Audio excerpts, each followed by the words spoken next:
What up, my fellow Knicks fans? This is your guy Marcellus Ease, and don't panic quite yet. Now, with Alfred Payton and Dennis Smith Jr. being out due to personal reasons and also injuries, you gotta wonder what's going on with Alonzo Trier. So far, he's gotten back-to-back games with active DNPs. I know at the beginning of the season he had a lingering neck injury, but he was only out one game because of it. And ever since then, he was getting consistent minutes off the bench for about 20 minutes a game. Now, right now, in the last two games, our offense has been really stagnant. We got bailed out by Bobby Portis in the game in Chicago. And in the game in Orlando, we basically were stagnant for the whole game against another team that's also stagnant offensively. And their offense looked way better than ours.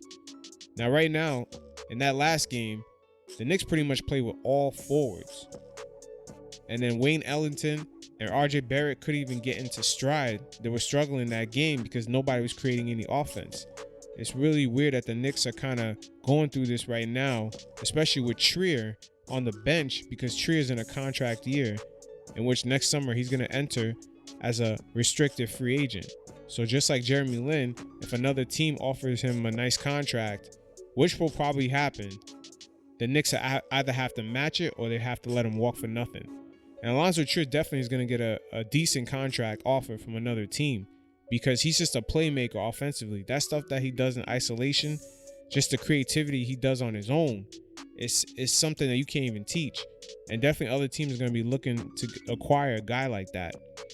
But it'll be very interesting to see how this plays out, because, like I said, in the game in Orlando, we were just very stagnant. You had Marcus Morris and Julius Randle trying to create something offensively. A lot of isolation and dribbling from two forwards. From two guys that basically played the forward position, were just trying to create something. It was really weird. And then to have Alonzo Trier just on the bench right there, it didn't make any sense.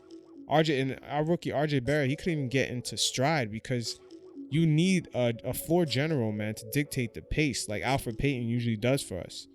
Alfred Payton this season is going to be very important, because he kind of dictates the pace of the team. I mean, every year we're actually at the bottom of the league as far as pace.